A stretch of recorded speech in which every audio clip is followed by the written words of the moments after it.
Hello and welcome to the CBB Supershow on the FTN Network. I'm your host, Walter Waddell, aka Deuces85.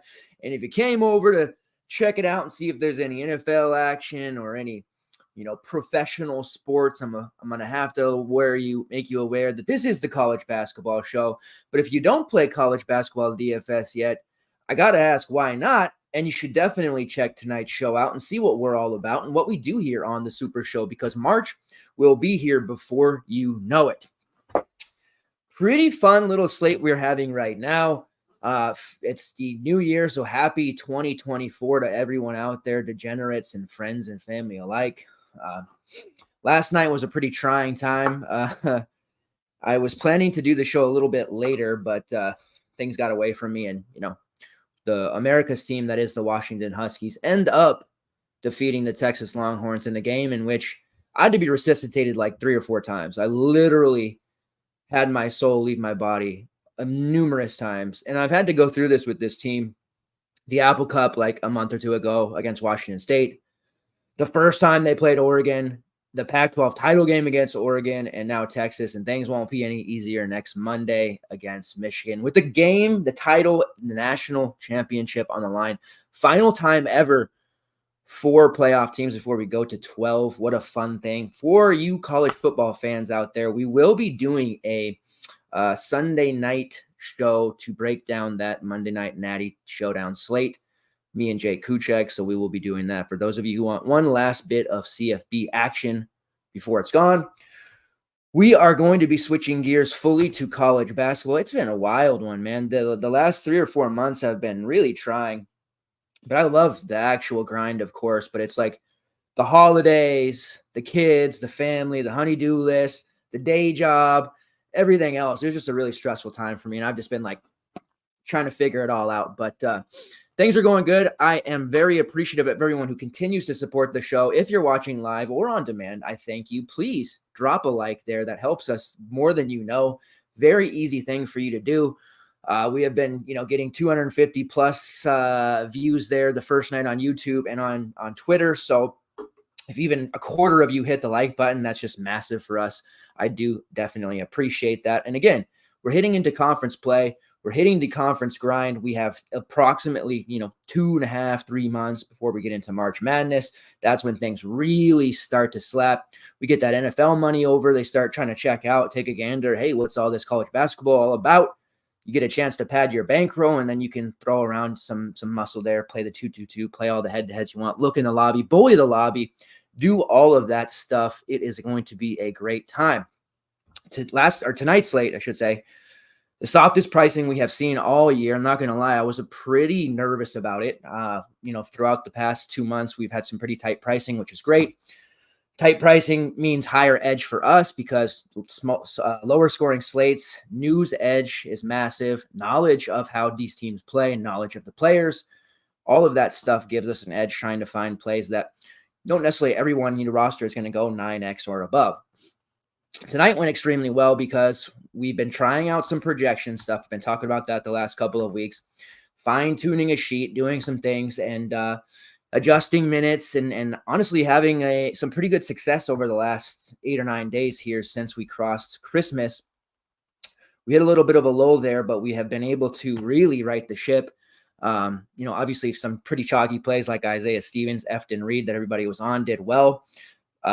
One of our sheet plays tonight, Tyler Wall, who was about sub 30%. He hit almost 40 fantasy points. Trey Alexander hit 40 fantasy points. Hassan Diarra, sub 20% at 3.8, hit 31. So we're having some nice success with that. I'm not going to sit here and claim that I'm some sort of projection superstar or anything like that. Still very green on that part of it. But I do know college basketball. I watch a lot of games, and I'm hoping that our combination of knowledge, experience, and these projections that we have that we're working on, plus the community that we have in the Discord, plus our man Mike Kutry. Shout out to Kutry, who dropped into the Discord tonight to bestow upon us Marcus Domas from Illinois. One thing I was having trouble was accounting for no Terrence Shannon. Obviously, minutes-wise, I can change minutes and mess around there, but we don't have any real games without Terry Shannon, so I couldn't make it to where it made the adjustments for those players. Theoretically, it made sense to play Domas because he's going to be the next in line for high usage. Maybe, Rogers, a couple of other guys. We saw Justin Harmon get some minutes boost tonight. He played pretty well, but Kutry comes in there, drops the Domas nugget. He's like 4% owned, goes for 50. Shout out to Mike. We got to get him on a show, man. He's doing his betting thing, and he is very, very busy, but we definitely got to reconnect here. And, maybe we'll get him on very, very soon. All right, if you're new to the show, what we do here is we break down the main CBB DFS slate, typically from a DraftKings perspective. As FanDuel starts rolling out slates, sometimes we start talking about FanDuel. If you have FanDuel-specific questions, feel free to ask those in the chat there as we're going, or if you ask on the comments on demand, I usually circle back around the next day and throw out into lock and check for any comments, answer those, or if you have them in the Discord, you're free to answer them there or ask them there as well. We go game by game, giving you plays that we like, anyone that's kind of a fade, talk about rates, projections for, scores, spreads, prize picks, props, all of that good stuff. That's what we do here. One of the more in-depth shows, tried and true game by game analysis, what I feel is the best and most productive possible. Let's get right into it. Let's go. We have another 10-game slate that we're loading up here. Starts at 3:30 Pacific time, 6:30 Eastern. That is 30 minutes earlier than what we're normally accustomed to. Make sure you don't get caught with your pants down there in a bad way. Different if you get caught there by a wife or something, but without knowing that the lock's coming up, or you have a dummy lineup in, or you mess up and you've got like 3 Seton Hall players in. It's like, oh my God, what have I done? So make sure that you're on the ball there and paying attention to what you're doing with these matchups coming up. I am watching the Colorado State game in the background as well. I'll try not to get too distracted there. Need chalky Mr. Isaiah Stevens to do some work for us here. I think he will end up finishing pretty well, but a couple people in front without him. So, although it is turning into a blowout. How about the Mountain West, by the way? Last year, a bit of a down year for them. They still got teams in the tournament, but right now it looks like 5, maybe even 6 teams competing for the tournament. Big turnaround for the Mountain West, so shout out to them.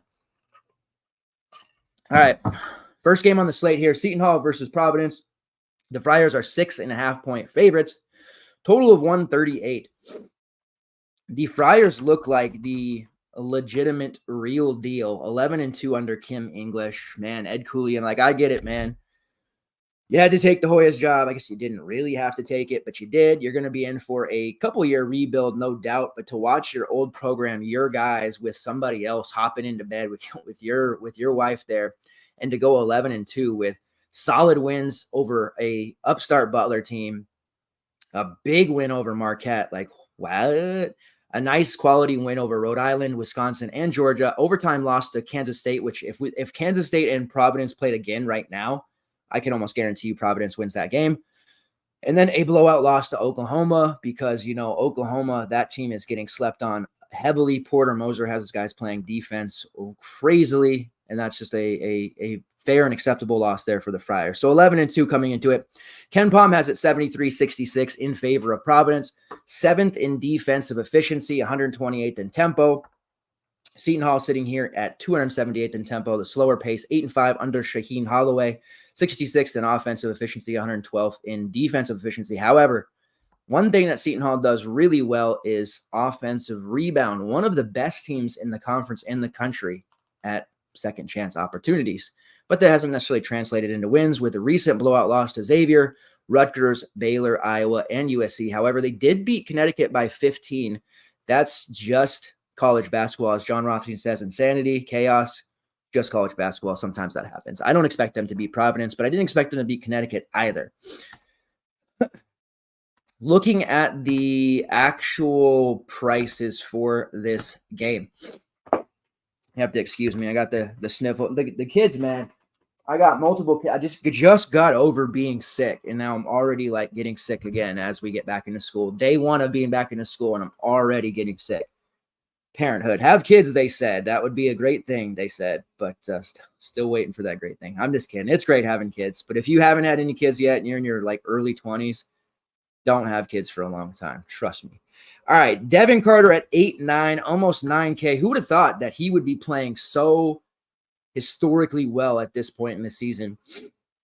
We're accustomed to him being, 6-7K at most. He has just been ripping and running and certainly very, very consistent beyond words.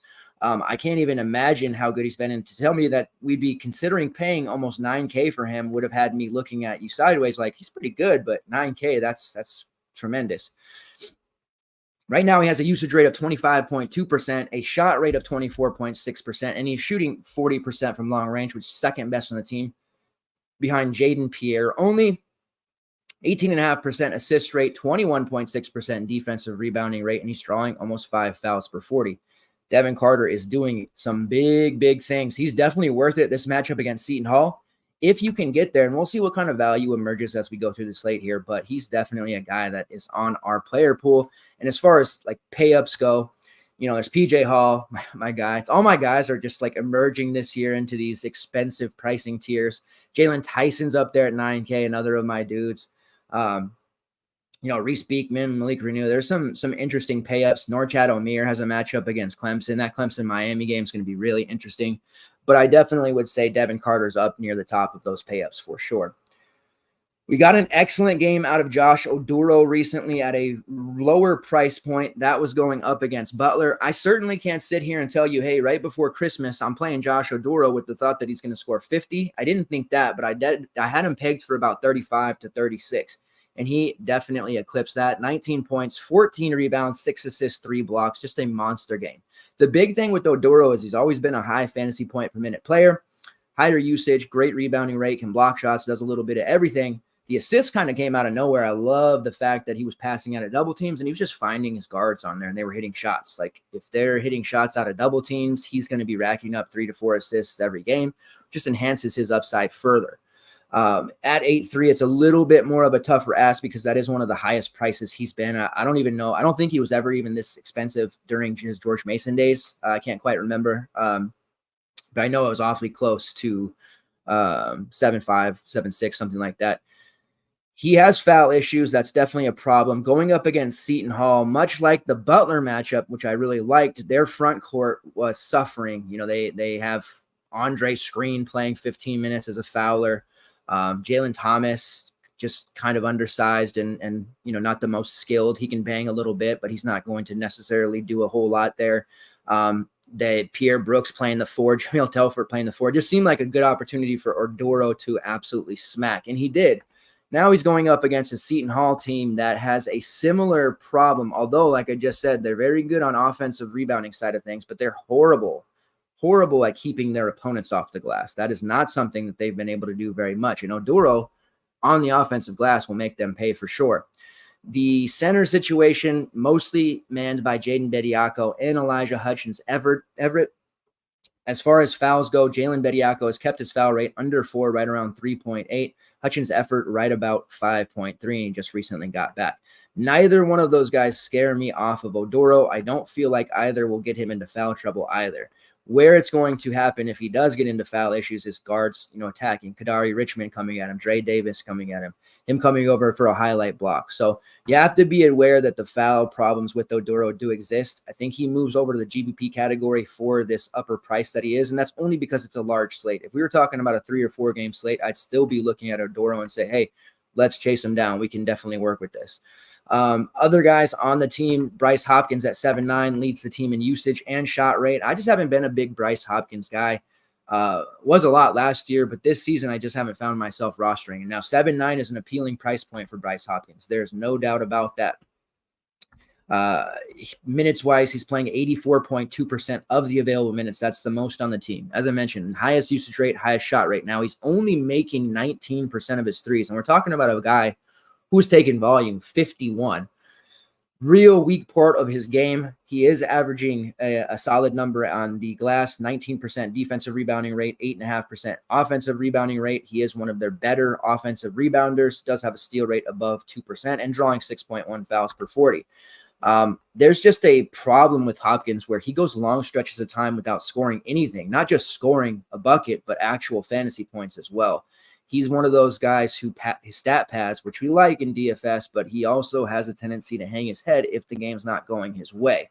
And when you see these other guys like Oduro and Carter just blasting off like they are, it takes offense directly out of his bucket, right? Butler, he had 12 real points. Marquette, 11. He did have 26 against Sacred Heart, but you're seeing Carter and Oduro taking from his scoring, and expect him to be a 20-point per game scorer this year, or a lot of people did, I should say. So I don't mind him. I do think he will probably be somewhat chalky at this price because it is a very appealing price point, but it's not the best matchup in the world. And he does come with some risk here at any price, but especially at a 10-game slate where there's going to be a lot of other options in that range. Just like tonight, there were at least 12 to 13 different options between 7 and 8K that you could have used, and that's going to be the case again here tonight.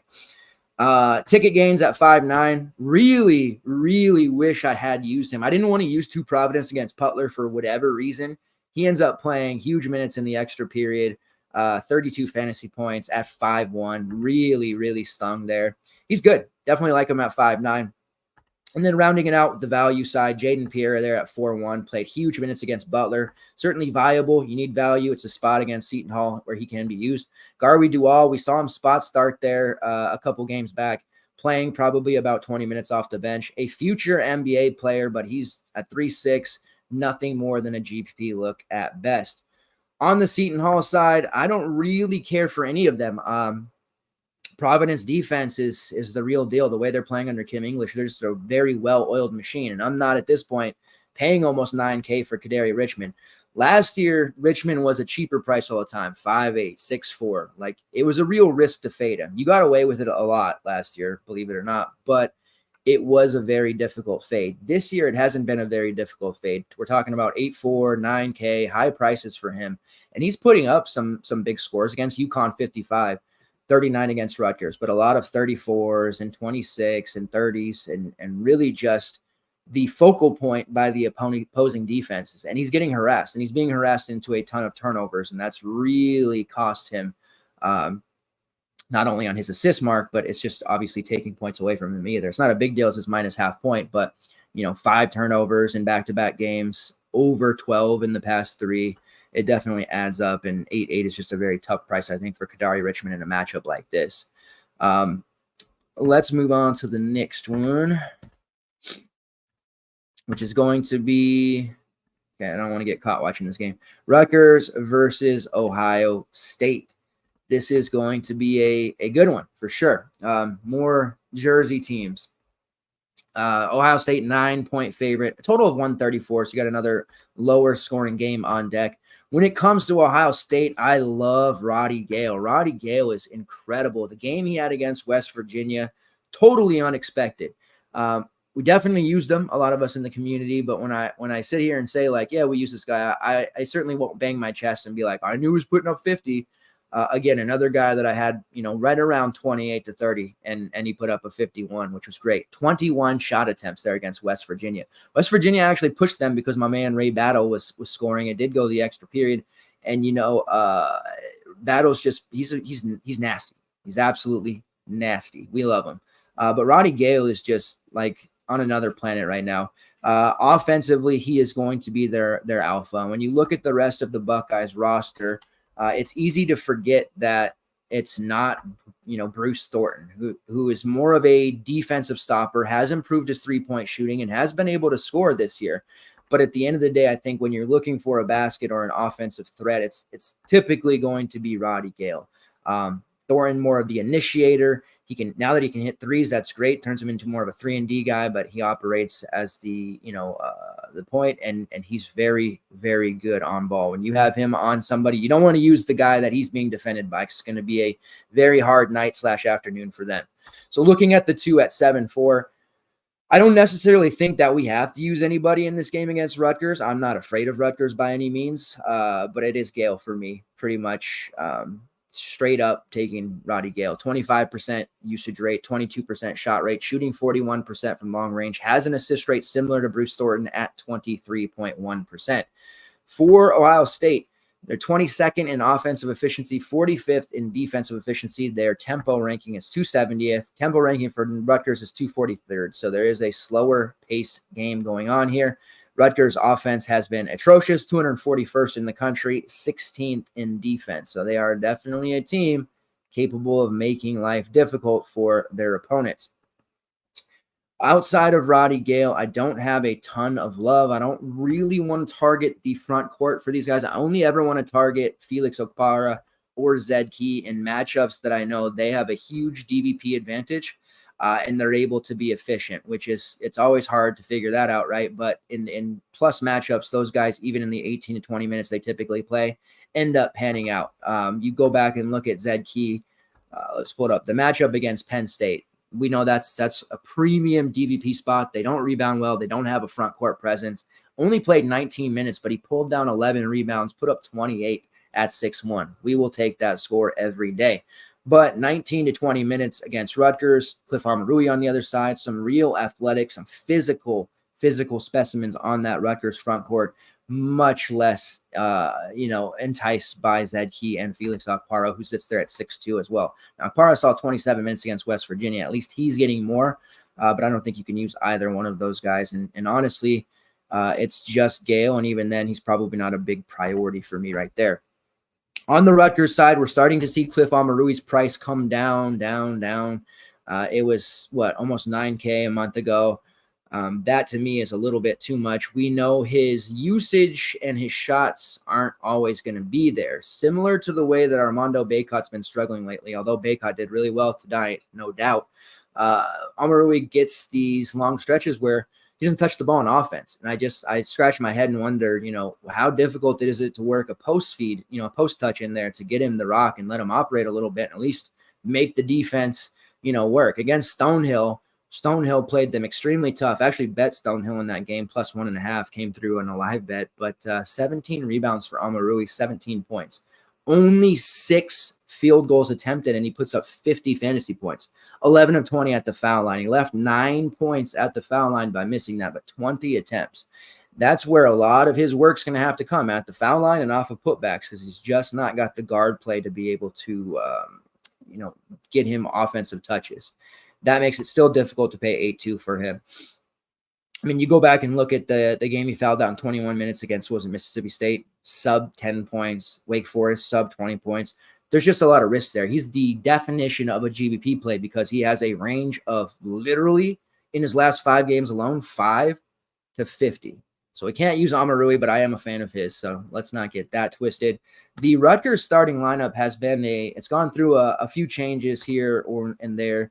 In the last game, we saw Derek Simpson, Clifford Omoruyi, Noah Fernandez, Andre Hyatt, and Mawat Mag. Derek Simpson has been in and out of the starting lineup. He came off the bench for 4 straight prior to that, started the first game of the season and struggled, came off the bench for 2, then he started for 5, then he came off the bench for 4, and then he started against Stonehill and played 36 minutes.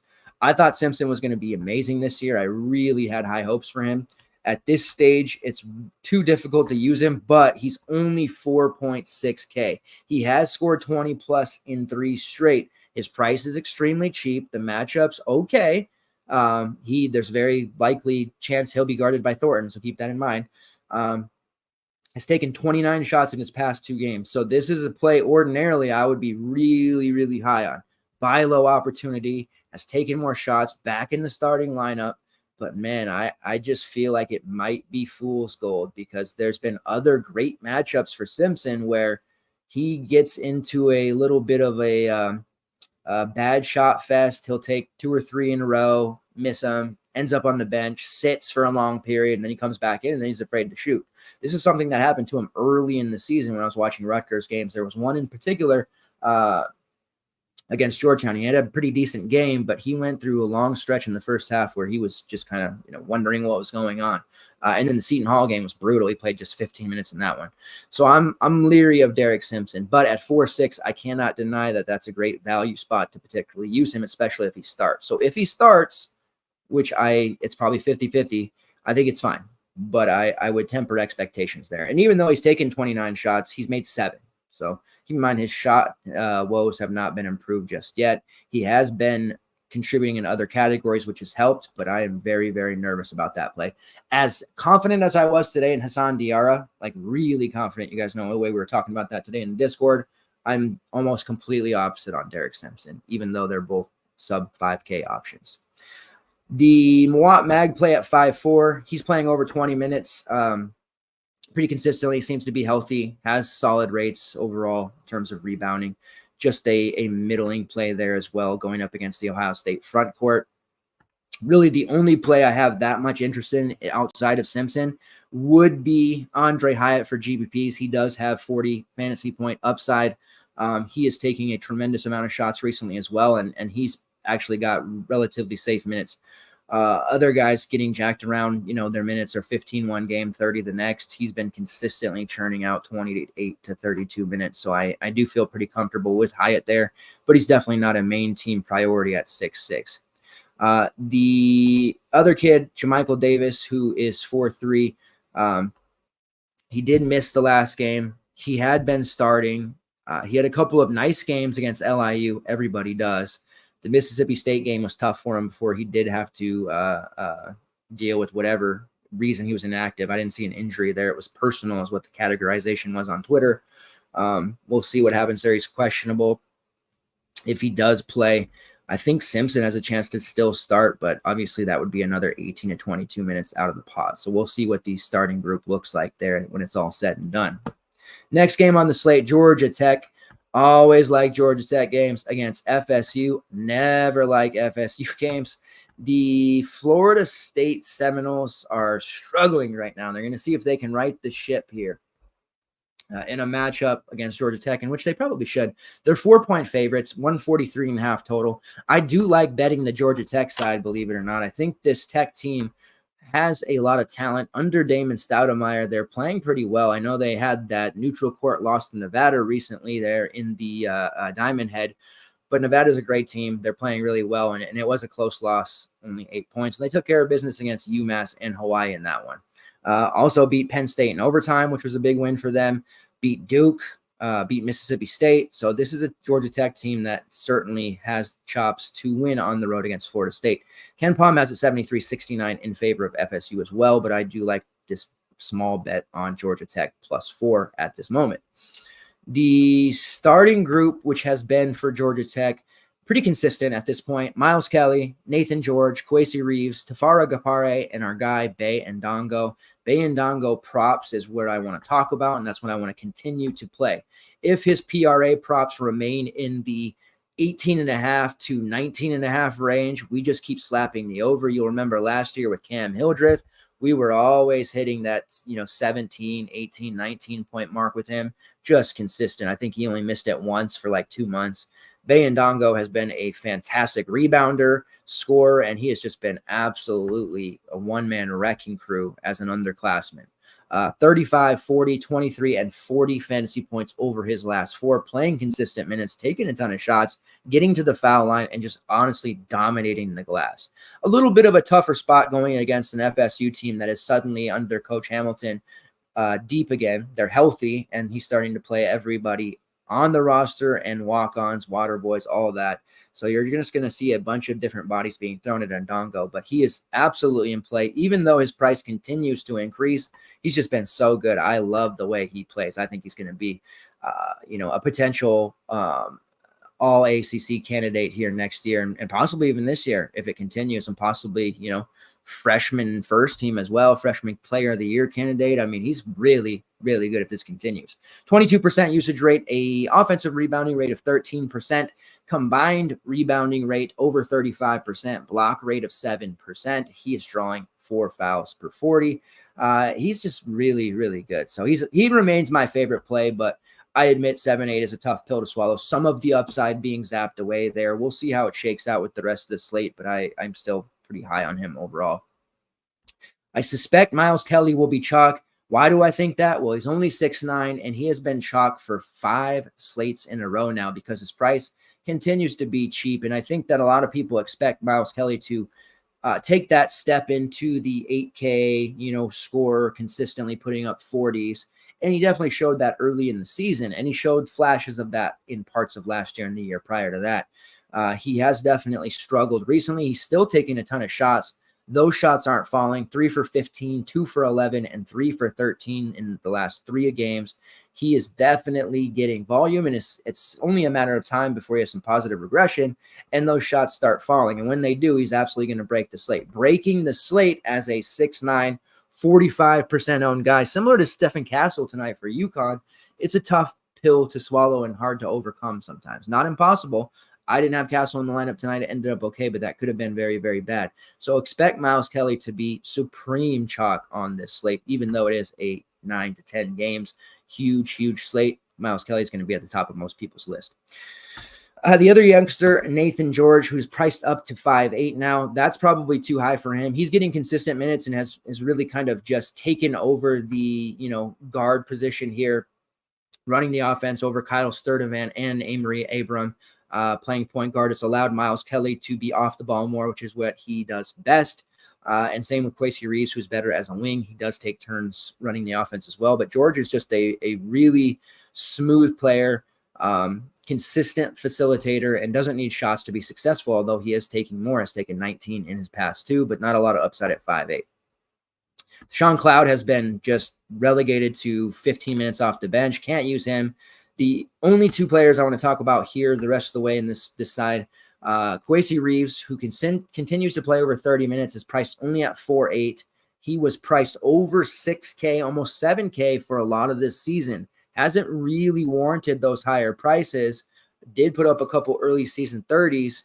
Is still taking a fair number of shots, but again, he's playing over 30 minutes with consistency. When you take a look at his rates, 17% usage, not great. 18.5% shot rate, not great, but he is shooting 38% from long range, and he does have a block rate of 3%, drawing over 3 fouls per 40. When he gets to the line, he's automatic. Maybe he can start churning out some in a closer game like this, some late game free throws, hit a couple of threes. 4.8's a really, really nice price. When it comes to Derek Simpson, sub 5K, and Quasi Reeves, sub 5K, and you put them head to head like that, I do like Quasi Reeves a little bit more than Simpson. I am curious to see how that ownership shakes out. I do think more people might look to Simpson, especially if he ends up being a starter. But I do think Quasi Reeves at 4.8, a classic buy low situation here for him, and he can pay off against this FSU team. 8+ shots at 4.8. Count me in. And then Tafari Gapari, more of a GPP value. 2 points, 25 points. That's in his bag of tricks. He's very good. He has a lot of athleticism, but he is raw as they come. All right, FSU. What do we want to do with the Seminoles? Because at this point, I think we've arrived at a point with Coach Hamilton's team that we can start to pull away from this deep rotation. My man, Baba Miller, who we just, put our head down, my one of our editors, Adam Young, he's not a Baba guy. He does not believe in him. Never rostered him, even when he was like 4.5 and 3.5 and 5K. Now he's priced at 6.4. He's a victim to this deep rotation. We can't play our guy, Baba Miller. So rest in peace to my Baba Miller exposure. But this is a team that we're starting to get away from completely. We do have Primo Spears eligible. Now, he has been pretty good. The game against, Winthrop, came off the bench, 24 fantasy points, 12, 2-2. Against North Florida, he had 12, 5-3. Has worked his way up each and every game. Against Lipscomb, he played 30. He took 14 shots, 16 points, 3 assists, 3 steals. That is going to be a big part of his game. He's going to be primarily limited to his scoring on his fantasy points. So if he's not hitting shots, he's not going to pan out. He hasn't started yet. The 31 minutes is encouraging, but just know anytime that could be 18, that could be 20 in a non-starter role. If he jumps in the starting spot, I'm a little more interested, even at 6'9", looking at his shot rate, 31.3% through those 4 games, 28% usage rate. He's only shooting 23% from long range, but chucking away 13 triples in 4 games, has an assist rate of 16% and a steal rate of 4.5%. Now, one thing he's done really well is draw fouls at a high clip, 6.5 fouls per 40. He's taken 21 foul shots in those 4 games. an average of 5 per game. So he's been really solid and generating points there. I think the 6-9 price gives us an opportunity at low rostership. Nobody's going to take him, especially if he doesn't start. If you're one of those guys that rolls out MME builds and you're looking for a little bit of leverage, or maybe one of those sneak plays that maybe doesn't project all that well because we're not sure how many minutes he'll really get, and if Hamilton's going to play 15 guys, but Primo Spears taking 14 shots and 9 free throws could do a lot of damage to a slate with 2% rostership. So do not rule him out of your player pool. Looking at the rest of Florida State, they just lost to Lipscomb. Like it's not improving for Hamilton. I think the game might be passing him by a little bit. Don't get me wrong, Lipscomb has some pretty nice players on it. Will Pruitt, for example, but that was a bad loss.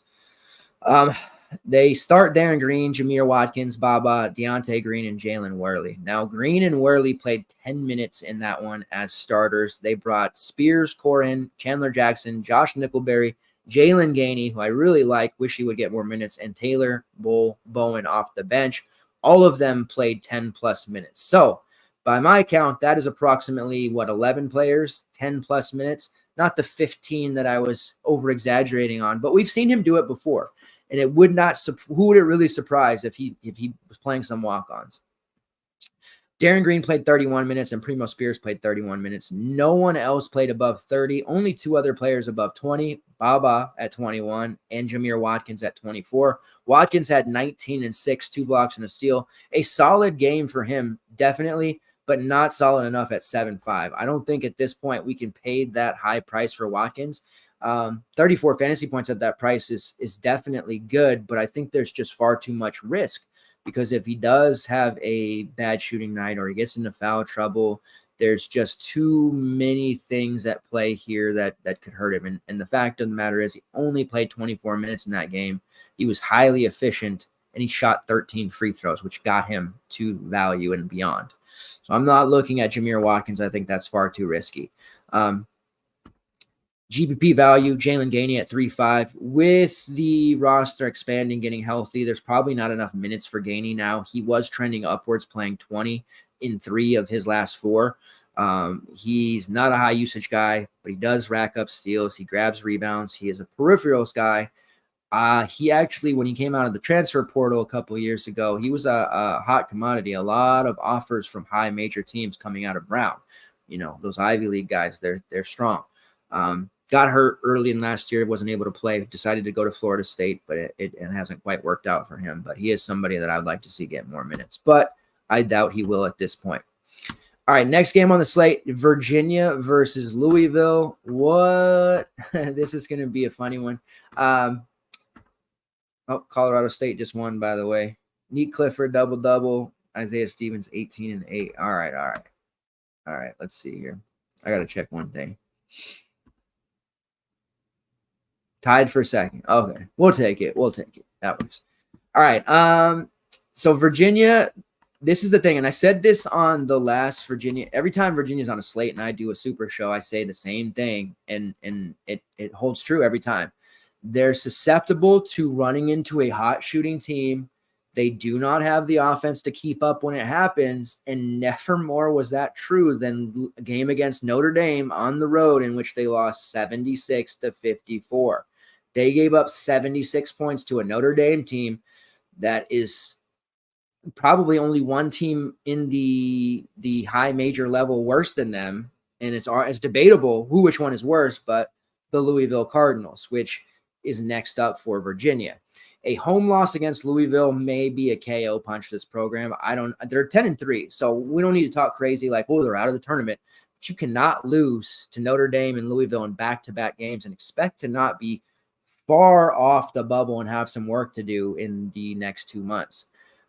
Tony Bennett has to do some soul searching here and decide how he wants to go about his program going forward, because they consistently don't have the offense. Like the Kyle Guy, DeAndre Hunter, Ty Jerome team, like that was a very unique situation, probably a once-in-a-lifetime group, right? It led to a title. But think of all the games, even those guys, when a team started hot in this the way that Virginia plays, they get down and they can't shoot their way back. Now they could with Kyle Guy, even though I wasn't a big Kyle Guy fan. They were able to shoot their way back with those guys. They don't have those guys on the roster.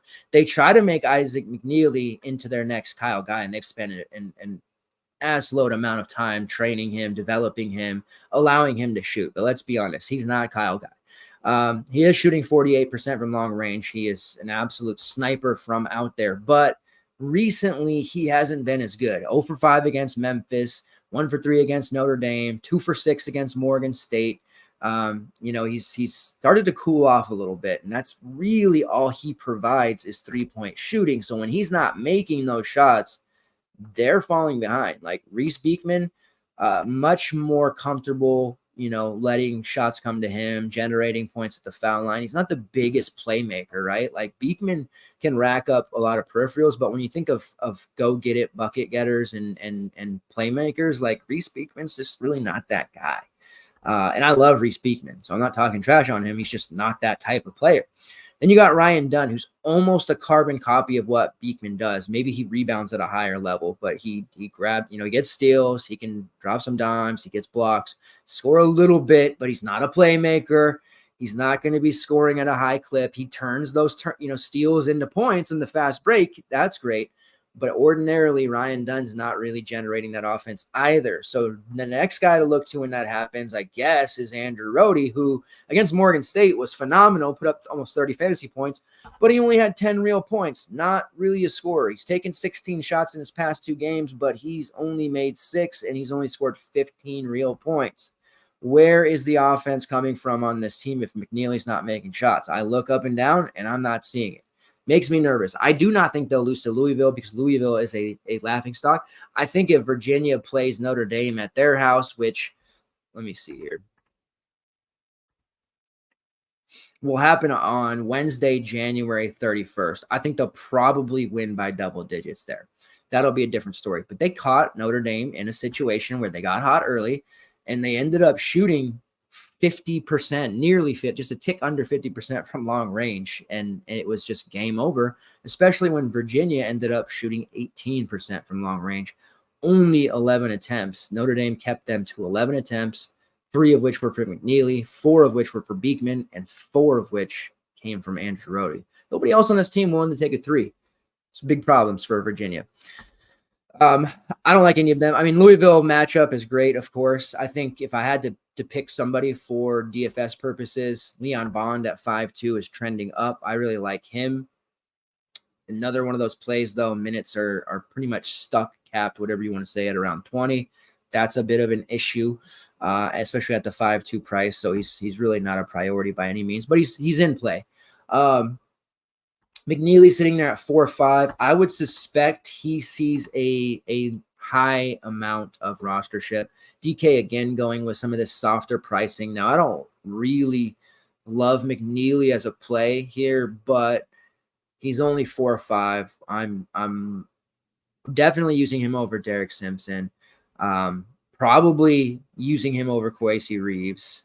But there's leverage here because now you're talking about a known fact guarantee that Isaac McNeely is going to see 35% or more ownership. That's just very easy determination to make.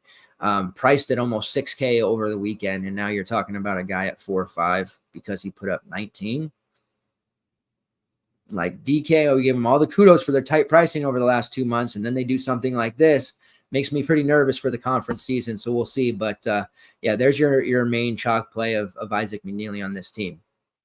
Can't play Beekman at 8.5 in your main at least, and you can't play Ryan Dunn at 7.1 either. So McNeely is that play. Now we know if you've watched enough of the show or you paid attention to FTN or you've been in our community Discord, you know that we've unearthed that DVP spot against Virginia. Aggressive, rebounding front court players have their way with this team each and every time. Now they have to be a capable big man.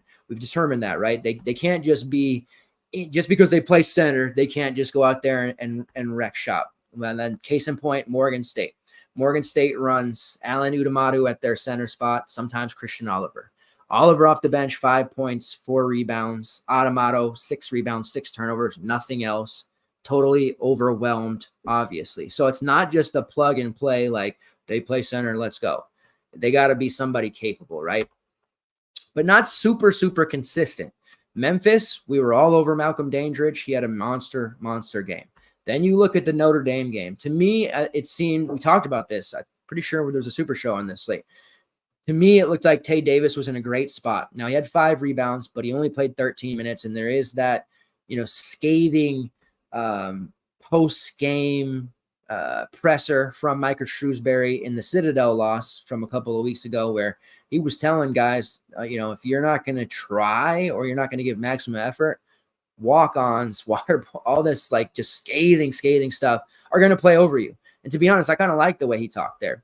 And right now, Tay Davis is not giving that effort, and he's not getting the minutes because of it. Kerry Booth did take advantage. He was a starter, played 23 minutes, 17 points, 9 rebounds, 2 steals, paid off in a big way. This near 7-foot freshman, Kerry Booth, did the job. Tay Davis didn't. So yet another spot where DVP comes through. By the way, J.R. Konizini, I just call him Ko, 17 points, 4 threes, 8 rebounds. He was unstoppable against this Virginia team. J.R. Ko is somebody to pay attention to in the future. Anyway, so who on the Louisville side can we look at to take advantage here? 5 and 7 cards under Kenny Payne, coming off the closer than expected loss, 95-76. I was thinking it might be 40 to Kentucky. A big win over Pepperdine right before that. Ken Palm has it 70-57 in favor of Virginia. Very, very interesting for Brandon Huntley Hatfield, who is by no means a safe play, but he is the lone player on this roster capable of exploiting that weakness that Virginia has. Rebounding wise, he has elite numbers, 11.3% offensive rebounding rate, a combined rebounding rate of 36%, and a block rate of 3.5%. His usage and his shot rate numbers aren't impressive whatsoever. They're not really running plays through him. He's not, getting Shaq-like touches on the block, but he does have a very solid offensive rating when he does get touches. He is shooting nearly 60% on 2-point field goals, drawing 4.5 fouls per 40, but he's rebounding really well. And what's happening when he's getting these rebounds, he's been in a position for putbacks, and he's getting a lot of easy twos and bunnies. He has scored 20, and 16 real points in 3 straight games, 16 against Kentucky, and 11 rebounds. He's had a double-double in 3 straight as well, considering the 20 and 12 game against a fairly bad Pepperdine team. And shout out to my man Lorenzo Romar. We wish we had you back. And Kentucky, who 16 and 11 against them in a somewhat blowout loss. Still really impressive that he was able to put up those numbers. 26 plus fantasy points in 4 of his last 5. Now he is 7K, which I don't love. This would have been one I would like come up on and be like 5-4 Brandon Huntley Hatfield. Let's core him. Let's go. Let's take advantage of this DVP because nobody else is going to touch him. Now there's a little bit more risk involved at 7K. I still believe nobody's going to touch him, especially true when you're talking about a price point of 7K. But we have a few value plays where we're barely halfway through the slate, and we've already identified 3-4 sub 5K guys that we can look at between Kwesi Reeves, Isaac McNeely, Derek Simpson. Like, we've got the value to get some of those upper tier guys. And if you want to pay 7K for Huntley Hatfield, that's definitely on the table. Maybe better suited for GBPs. I typically just blindly stick the starting center against Virginia if the price is under 6K, regardless of how good they are. That's just one way I play. But 7K, definitely a little bit of risk there. I would have loved him to be priced at 5.961 like he was, at the beginning of December. But his consistent play lately has pushed his price up to 7K. But he is the guy. If you want a Louisville player against Virginia, make no mistake about it, it is BHH. Really nobody else that I love. You do have Tyler Johnson at 4-2 playing 20 minutes as a starter. I think he's going to have a hell of a time trying to score on Virginia. So that's not really a value play that I'm looking at. And I don't foresee Sky Clark or Trey White having all that much success either. They'll have to be hitting threes, not really Trey White's game. And as far as Sky Clark goes, he's a little more comfortable driving to the basket as well, and that's just something that's not going to happen here against this Virginia team. So BHH or bust. Give me him or give me death. All right, Clemson versus Miami, the next game on the slate. This is the game. This is a good one. I'm excited about this one. I love both of these teams. Clemson is a 1-point favorite. How about that? 155.5 total. That's massive. Clemson coming into a game against a Miami team that nearly ran to the final and won a title at home against Clemson, and they're 1-point dogs per DK. Like, what? Ken Palm has a 79-76 in favor of Clemson. It's almost worth sprinkling Miami, but I got to tell you, man, this Clemson team is the real deal. For years, people kind of laughed. We've been using Clemson guys religiously under Brad Brownell throughout DFS, pre-ban and post-ban. This Clemson team is always fun. They're always on the cusp of making the tournament. They have, 2 or 3 guys who are really good for fantasy purposes. We've been hyping PJ Hall for years to the moon. He is so good. And now people finally starting to see as it all clicks together here for Coach Brownell as they're 11-1. Close loss to Memphis, only wins over Pittsburgh, TCU, South Carolina, Alabama, Boise State, and UAB, and a pretty good Davidson team. Quality wins for Clemson. They're well positioned. If they end up, near the top half of the ACC, I have to think they're an at-large team at this point. PJ Hall, 3rd in the Ken Palm rankings. How far has this kid come? Tremendously far. 29.9% usage rate, 32.5% shot rate, shooting 40% from long range, drawing 5 fouls per 40. He's great. He's great. He's great. He is amazing. He is expensive at 9.8. Now, part of the reason we've been so successful over the last 10 days or so, and we've had a great, a good season, and we're seeing green screens nightly in the Discord. We had a little bit of a lull there in the first week of December, but it's lately we've been seeing some real good results. Part of that has to do with the fact that we're going back to that balance build there, and we're still using value. Like tonight we use Hassan Diarra, right? But we're talking about a lineup like tonight. The most expensive player for me with Diarra in the lineup, was 7-7 Isaiah Stevens. I didn't go up any higher than that. I had a lot of 6 to 7K guys, and a lot of our lineups lately throughout as a group have been the same. So we're using that, as I coined, semi-balanced lineup where if there's an obvious value, we're using it, but we're not necessarily using it so that we can go and jam in PJ Hall, who I love. We're using it so we can go in and jam these Bayandongo, Juwan Gary, Desmond Cloud types. Now, I just pulled those names randomly because they're in that range. It's not necessarily like me saying those are the locks, but just as an example of why we've been so successful. So this is going to put us to the test because I love PJ Hall. I think he is fantastic. He is going to be in – this is like the matchup with Norwich Adomir, like the different play styles there are going to be phenomenal. I do think he's a little priced I don't want to say overpriced because that's just disrespectful, and I can never disrespect one of hashtag Walt's guys. I do think his price is a little bit too high, and I think that he can be safely avoided in your main lineup. Now, I say that, and he'll probably throw down a 50, and if he does, that's my guy. But I don't think the opportunity cost is going to work out too much for us here. Now, they could wear down Miami. Miami doesn't have the greatest bench. They're Larinaga starting to go to his bench, which we'll talk about in a second, especially with Nigel Pack missing a game. But if we get a 35-minute game out of PJ Hall in a close game, he's absolutely an elite GPP level, large field option.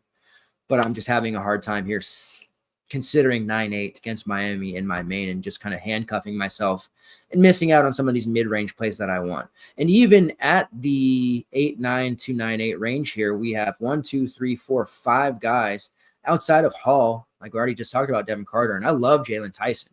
Tyson is a freak up against USC in a matchup he should absolutely dominate. If I'm going to pay up, it's probably going to be Tyson, truthfully, but we always like PJ Hall. Other Clemson guys here.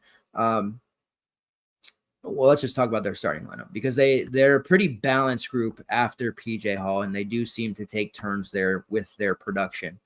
Chase Hunter, Joe Girard, Ian Schiffelin, Chauncey Wiggins, and of course Hall. Primary bench guys: RJ Godfrey, Josh Beadle, and Dylan Hunter. We occasionally see Bass Slate, but not enough to be a DFS option. And then of course Jake Clark is still dealing with some hip issues, which has kept him out for about a month now. I don't know that he's ever truly going to be healthy. What we're seeing here is a shift in Ian Schiffelin's play. He has taken on the this number 2 role in the front court next to PJ Hall. And you may remember Hunter Tyson, how good he was last year playing next to PJ Hall and developing himself into a 3-point shooter and making it to the NBA. Schiffelin has really kind of just stepped into the Hunter Tyson role. And it's really, really good next to PJ Hall because a lot of that defensive attention goes to PJ, and Ian's just been super efficient, putting up big rebounding games, scoring at a consistent level. And I think people will probably look at near 7K for Ian Schiffelin and not realize just how good he's actually been playing. Usage rate only about 18%, not the greatest, but he is shooting 7 of 12 for long range. He's not a volume guy, but he's one of those guys. If you leave him, he'll shoot it. 15% offensive rebounding rate, which is top 30 in the country. 28.3% defensive rebounding rate. That's top 15 in the country, and he has a top 60 offensive rating as well.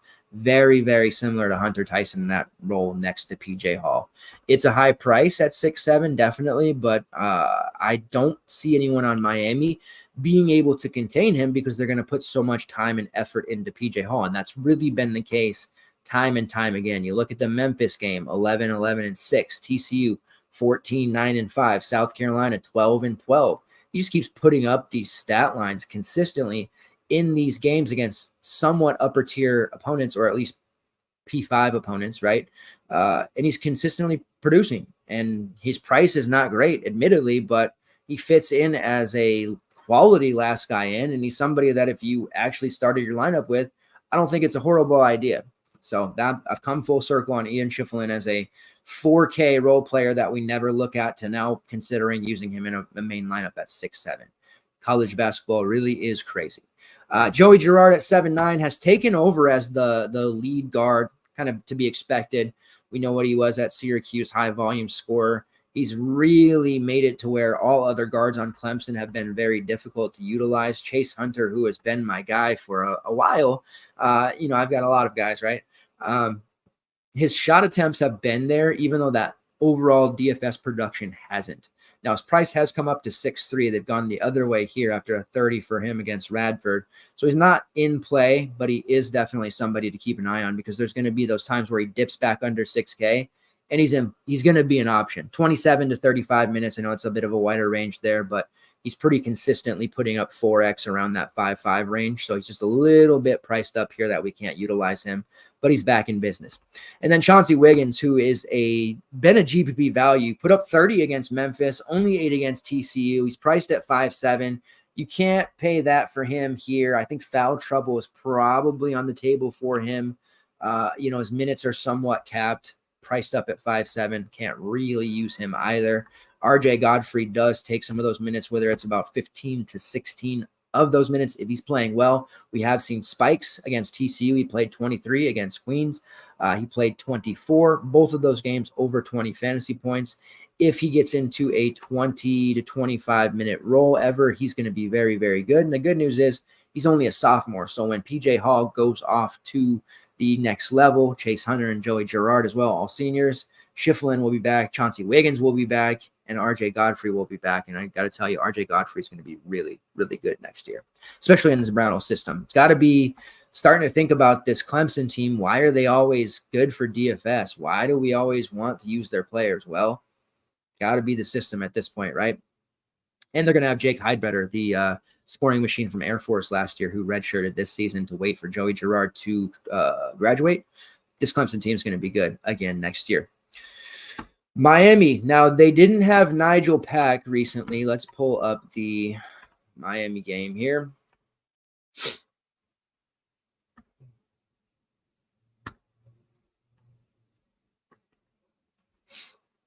Without Nigel Pack against North Florida, they won by 40, obviously.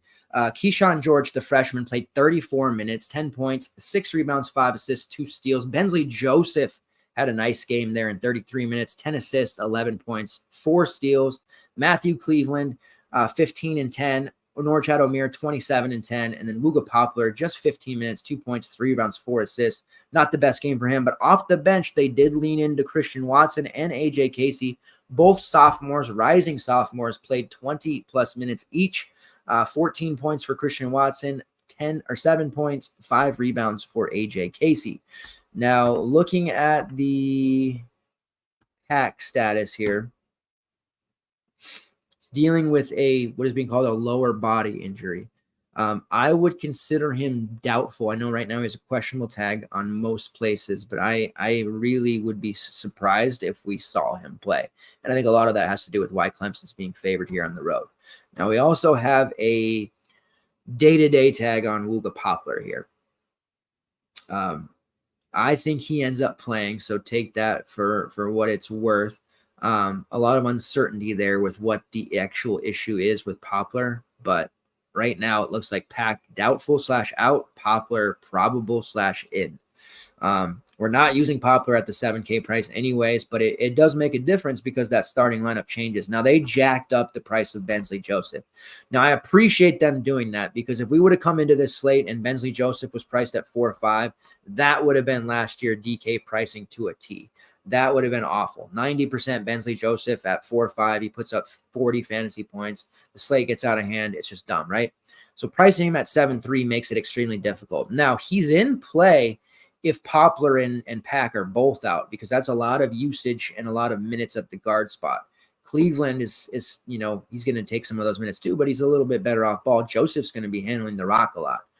He's a great play even at 7.3 if those guys are out. If only one is out, he's middling. If both were returned, obviously he's overpriced at that point. Cleveland at 7.2 is just okay.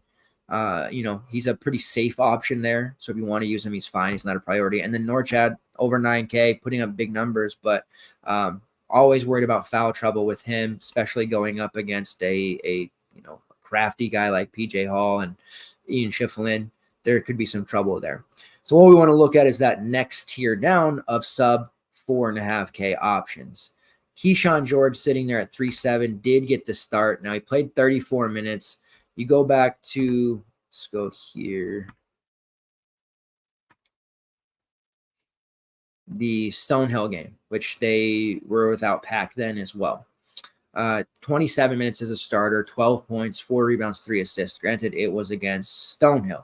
In that one, Christian Watson played 25 minutes, AJ Casey 15. Still the rest of the bench anywhere from 2 to 5, mainly just using those two guys. So even without Pack, they're still utilizing a pretty short rotation, which makes it easy to determine who's going to be on the court at any given time for Jim Larinaga. Keyshawn George as a starter at 3.7 makes a lot of sense, even against a tougher team like Clemson. This will require some checking into the Discord, being vigilant, paying attention throughout the slate. As the starting lineups come out, as that news drops, we'll be posting in the Discord like always, and we'll be talking about how to process those moves. Sometimes it happens, with 60 seconds to go, but I always try to make sure that I tag the Discord. If we have 2 to 3 minutes to process it, we will. If it's only 60 seconds, it's a simple, hey, this guy's out. Here's who you can use. So we usually talk about that beforehand, leading up to lock. Here's what you do if Pack's in. Here's what you do if he's out. So we'll have all that stuff ready. But Keyshawn George starting at 3.7 is obviously a supreme value that we want to utilize, and will be somewhat higher owned there depending on how that news shakes out. If it's unclear and Pack and Poplar come in with GTD designations, we may see people chicken out on George to a degree, because if they end up playing, he's not really that viable. But we'll see how that develops in the morning and beyond. You have AJ Casey there at 4.1, one of their other primary bench guys. Obviously, George is a better play, but you do have a forward spot there for Casey. If O'Meara gets into foul trouble, he'll absorb some minutes, probably better suited for GPPs. And then Christian Watson, who's played 25 and 26 minutes as the sixth man in each of the last 2 games. And he's produced quite well, too, against Stonehill and North Florida, though. See how he does against Clemson here, 3-3. An interesting bit of leverage here off a chalkier Keyshawn George, because George is a starter. People will gravitate towards him. Now, he had 20 against Stonehill while scoring 3 real points, 7 assists in that game. And then he had the 26 against North Florida, 14, 4, and 3. Only 3-3. He's, again, a real solid leverage pivot off the chalky, or what we believe to be chalky, Keyshawn George. But there is definitely a lot to track here for this Miami game, as we have now 6 different options under 5K we can utilize for value, which is going to make this slate, again, very high scoring. But I also thought that about tonight, and it worked out. Xavier versus Villanova next up. Let's pull that one. Villanova 8-point favorites. Kind of weird seeing them be 8-point favorites. I don't know that Xavier ends up winning this game, but I certainly think Xavier +8 is a profitable bet more often than not against this Villanova team. 141 total. Xavier remains a 3, really for DFS purposes, like a 3-horse team. Abu Osman is had his moments, and he's been viable this year. But when you look at the prices, and he's over 7K, I don't know that he's realistically a main team option. And I do realize he put up a massive 49 fantasy point game most recently, 16-10 with 5 blocks and 3 steals. Huge performance out of him. But I'm not chasing that. Really, when I look at Xavier, it starts with Desmond Cloud, Davian McKnight, and then, of course, Quincy Olivari. This Xavier team against Seton Hall, they put up a big number, 74-54, just completely blew the doors off them. Olivari, 29 real points, 7 rebounds. He was massive. Cloud was not so great. Davian McKnight, 10 assists, 15 points. He was very solid. Now, you go back to the game before that against St. John's, Cloud had 21 and 12 with 3 assists in a losing effort to St. John's. So all of the Xavier guys have upside, but because they've played so well in recent games, they're priced up astronomically high. 8-6 for Olivari, not me.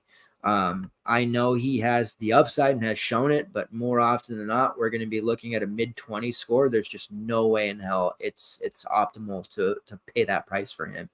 Has great rates, high usage. I get it, but there's an opportunity cost there. We have value available to fit him if we want, but I'm certainly looking at the other pay-ups around him first. Davian McKnight, same thing, 7-6. Just feels like a really, really high price for him. Now, he has scored 35 plus fantasy points in 3 of his last 4, so he has warranted this price, yes, but I just feel like it's one of those scenarios where if you haven't been using him at 6'3", 6'5", I think you just keep fading away at almost 8K, just because you're going to join the party late, and then he's going to drop a 12 to 15, and it's going to be a night ender for you. I still think at 7.5, Desmond Cloud is the guy that I would prefer to roster. He's a bit more consistent. He doesn't have the spikes, but he also doesn't have the lows of the other guys. But they're all priced at a level that I think, going back to last year's Creighton team, it's pretty much, where they probably should be. And in Olivari's case, maybe even a little bit too high. On the Villanova side, we have the injury designation for Justin Moore. Did miss their last matchup dealing with the knee and shoe. If he were to miss again, the group for Villanova that we would be looking at and what they've run the past few games in a just blowout win against a lowly DePaul team. When does the Tony Stubblefield end up unemployed, by the way? Got to be soon, right? The starting lineup, they use DJ Bamba, Tyler Burton, Jordan Longino, Mark Armstrong, and Eric Dixon. Hakeem Hart off the bench, who we've been rolling for a few games now, and Brendan Housen. Both of those guys played over 20 minutes. Still a relatively shallow rotation here, and if Moore plays, they're still looking at about 7 to 8 guys, so we're okay here. Without Moore, Hakeem Hart sitting there at 4-4, not a starter, but he has scored 20 plus fantasy points in each of his last 5 games, which the DePaul game, explosion, 20 points, 4 rebounds, 2 assists. He hit 4 threes. Now, Hart's role in this team coming into the season looked like that of a, primary defender coming off the bench, giving them quality minutes, defending the other team's best scorer. Without Moore, he's taken on some of the scoring role, and way back in his freshman year at Maryland, we saw him explode. He was a slate breaker game. I'd have to go back and look, but I know for sure he scored 35 to 40 fantasy points. I can't even remember the opponent. And it was like, wow, this guy can really get to the rack and score. And we just haven't really seen that from him throughout his career. It's happened, but it's very, probably count the amount of times on one hand. And I don't think it's because he can't do it. I just think it's because he's never asked to do it because of the teams that he's on. But we did see it without Moore. And if he gets one more game without Justin Moore, I think at 4-4, he makes a ton of sense there. I think ultimately he's not going to be needed with the other value that we see. So we can probably get a sub 10 to 15% ownership number on Hakeem Hart, despite the fact that his game logs are very attractive.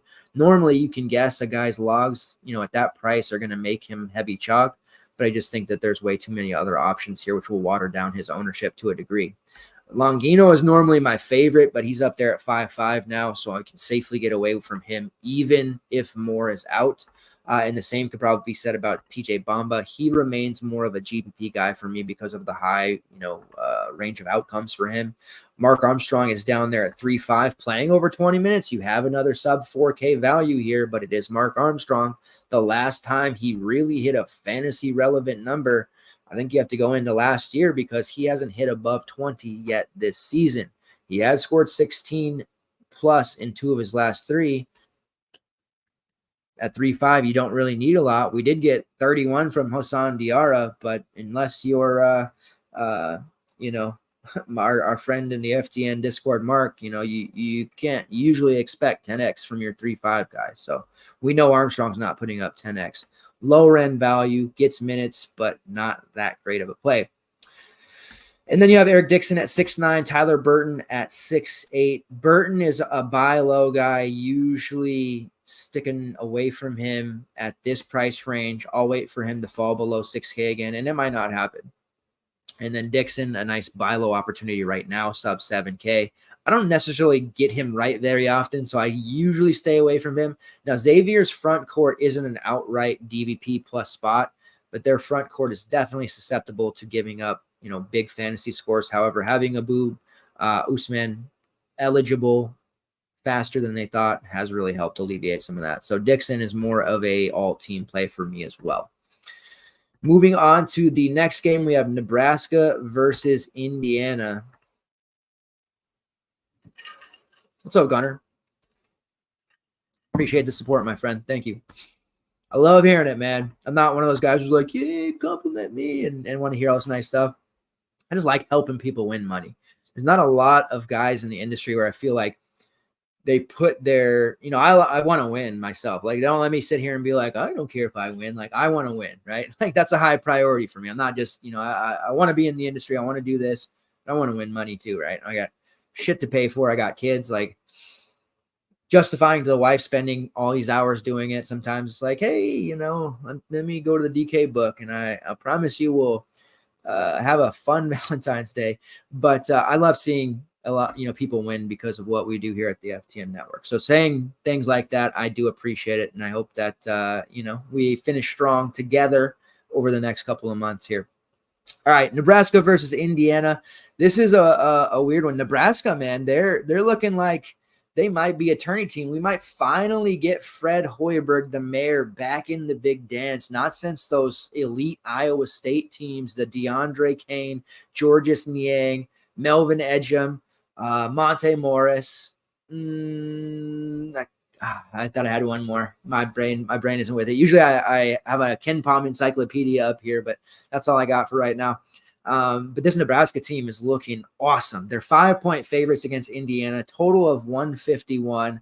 I got to say, I'm a little surprised. I always like the talent the mayor brings in because he does a nice job. Like, he's always worked the portal. People say that, Musselman,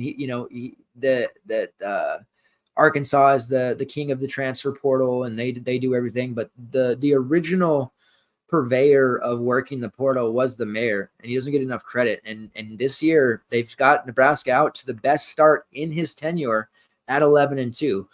Tough loss to Minnesota, which never should have happened. in a tough loss to Creighton, which kind of expected. That's a game that they auto lose pretty much every year at this point. But wins against Kansas State, a dominant 62-46 win, a win over Michigan State, and a win over a lowly Oregon State team, but a necessary win. That was a double-digit win on neutral to show that, hey, in the past, Nebraska would have fooled around and lost a game like that. Not this year. They're 66th in defensive efficiency, 49th in offensive efficiency, tempo of 136. Now, when you look at Nebraska, a lot of people automatically think of Kasai Tamanaga, high shot rate, 27%, three-point chucker. He has been a very popular DFS option throughout his career. He's only priced at 5.4. I'm a little bit leery of him. Just so reliant on his shot ability. Now, sometimes he adds steals, sometimes he adds rebounds, but we really can't count on him for that. The matchup against the IU guards is advantageous, so if ever there was a spot to use Kasai, it is here at the 5.4 price point, no doubt. Some other options for us to look at, though, the 3 above 7K, which is a bit of a tougher pill to swallow, I agree, but we have the value available to us, and we like these guys enough, we can certainly get there. Bryce Williams at 7.1, who's the Charlotte transfer. He is acclimated very nicely to this program. He is not the highest upside play, but he has a rock-solid floor. This is a guy at 7.1 that you're looking at like a near auto 4X, and there is room for more, definitely. Leads the team in usage at 24%, leads the team in, actually second on shot rate behind Kasai at 25.1%, shoots about 35% from long range on 52 attempts. He has a block rate of 3.5%. He contributes in assists. He contributes in rebounds. He gets steals. He gets himself to the foul line, drawing 4.5 fouls per 40, where he's shooting 88% on 50 attempts. Bryce Williams was a high usage bucket getter for Charlotte. Now he's adding all these other peripheral stats to his total in addition to scoring, and he's just a very, very safe option. And sometimes loading your lineup with guys like this is just as good as taking those, stars and scrubs type builds. So I'm a big, big fan of Bryce Williams, and I think this is a matchup against IU. He's just going to be a very big problem for them. You look at Rink Mast, who does have a game time decision designation, officially questionable, but GTD, with a knee issue. Now, Rink Mast has been really good for this team. Coming into the season, I was kind of, comes over from Bradley, where he was a high usage guy, elite rebounder, pretty solid 3-point shooter. I figured he'd come into Nebraska and be like a role player at best, but he's doing really well. 23% shot rate, 22% usage rate, a combined rebounding rate above 30%, shooting 33% on volume, 40 attempts, 21% assist rate, and he has taken the Derek Walker role on this team. You guys know I have that archetype, the quarterback style front court player capable of hitting jump shots from the mid-range, which is a lost art, hitting threes, making quality passes, racking up assists, and rebounding at a high level. In addition to his other, blocking shots, getting steals, his other front court duties. But a offensive quarterback on the basketball court, working the high post and making things happen. Rink Mast as the Derek Walker play. So we'll see what happens if he plays or not. I think the knee issue has me a bit skittish. 7.2, I'd rather target guards against Indiana than front court players. They do have the athleticism and the rebounding acumen to make life difficult for some of the front court players. So I think Mast is probably safely avoidable there at 7.2, especially with the game time decision there. And unless you're willing to grind the news, check in the Discord and let us do it for you, I think Mast is not the priority on this team. Juwan Gary puts up massive points in a short amount of time, high fantasy point per minute player. He showed this last year before he went down with the injury that eventually cost him most of the season.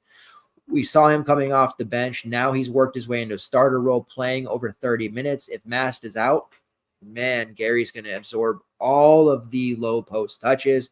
Also a guy capable of hitting threes. He does operate sometimes in the Derek Walker role. You see in the last game there, which was obviously, against SC State, a blowout win. He only played about 17 minutes, but he had 4 assists, had 5 points, but he still had 25 fantasy points despite only scoring 5 points. And he did a lot of what Rink Mast and what Derek Walker did last year. Juwan Gary is awesome. 7-7. He's an elite GPP play. I don't know that we need to play him in our main lineup, but when you look at games like Michigan State, where they really needed him, took 11 shots. Kansas State, where they really needed him, 16 shots. Minnesota, he took 7. These closer games are against upper tier competition. He shows up, and they definitely rely on him. But the 7-7 price tag can really hurt you if he has a foul game, shots aren't falling, or he's just not able to get down on the glass. If the Malik Renew, Kel Wares of the world are able to dominate the glass, it could be a relatively tough night for Juwan Gary. Looking at the Indiana side, they also have some injury designations. Also, by the way, I think it's worth saying CJ Wilcher is below 4K. He has scored 26 plus fantasy points in back-to-back games. I would highly advise you not to use CJ Wilcher. We've had him around for 3-4 years now. He does that sometimes, but the second you go to roster him, he's going to hang a 5 on you. So I just want you to be very, very careful. If I get some questions tomorrow about CJ Wilcher and the way he's playing, he is not touching my player pool at all. All right, so Indiana, injuries galore, designations galore. Now we know Xavier Johnson, who's just never going to get healthy again. Unfortunately, it seems like dealing with the foot issue, hasn't played in over a month now. That seems like a safe bet that he's not going to return for a while, and I'm fearful that he won't play again this season and possibly ever. I mean, he doesn't have any more eligibility left, and the next step for him is probably retirement or trying to go overseas. But injuries have not been kind to him. Now, you do have Kel Ware, who missed their last game against Kennesaw State due to COVID/flu-like symptoms. Now, I don't even know if he was sick.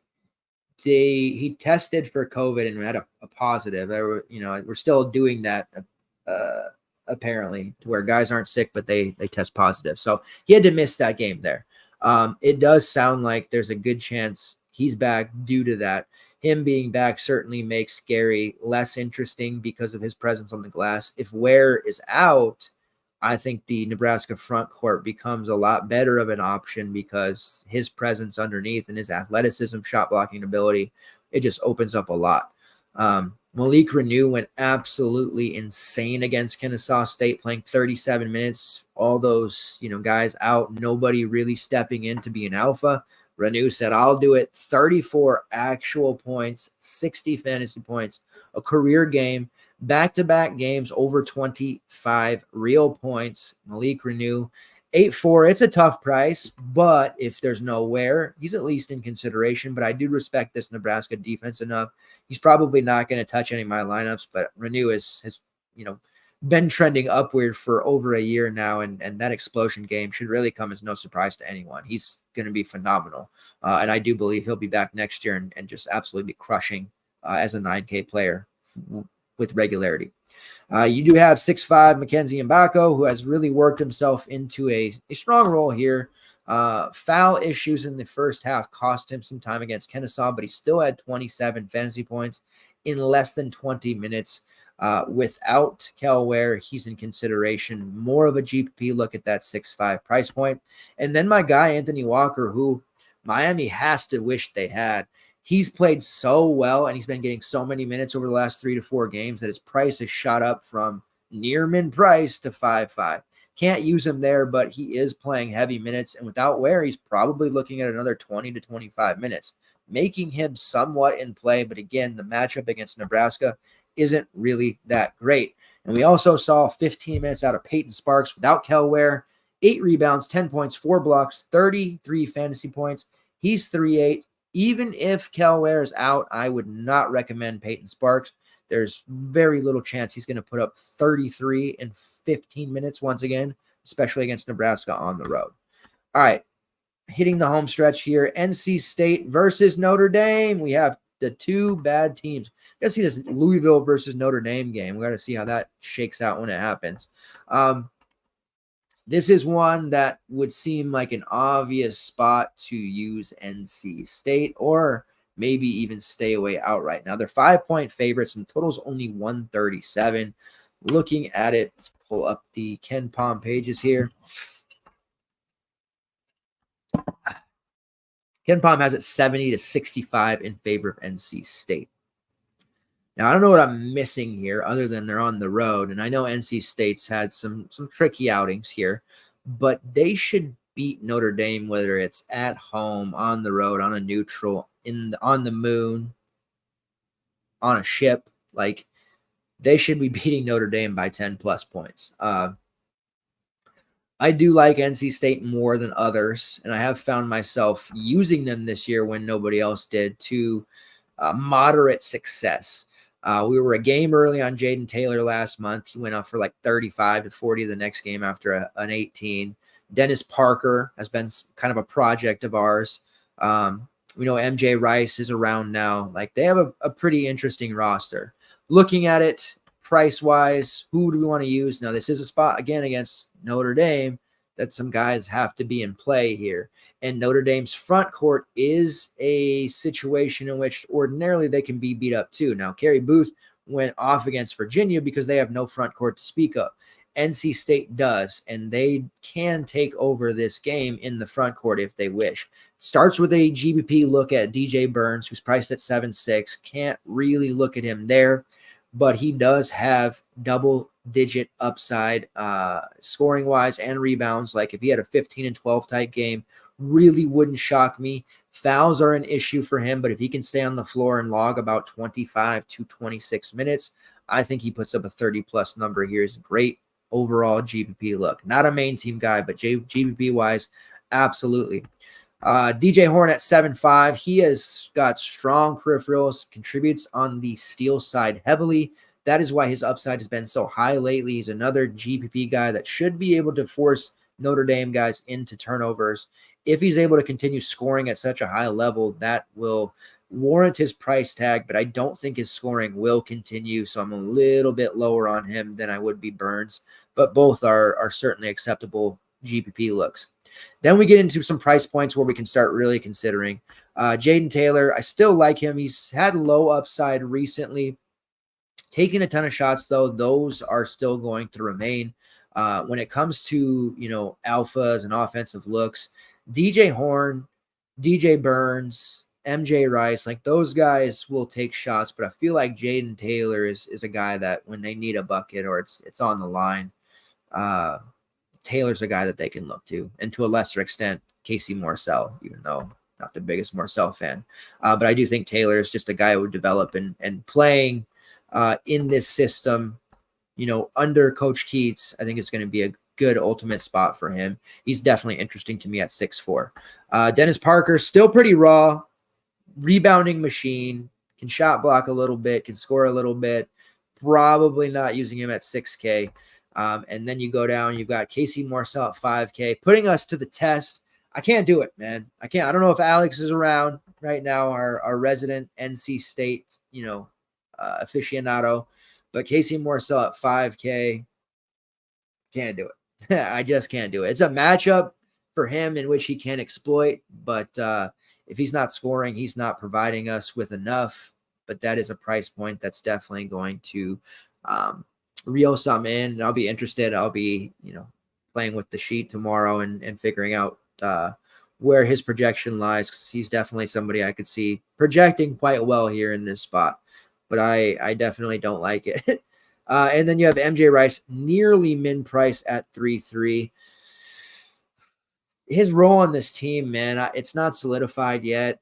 I think GPP look, definitely.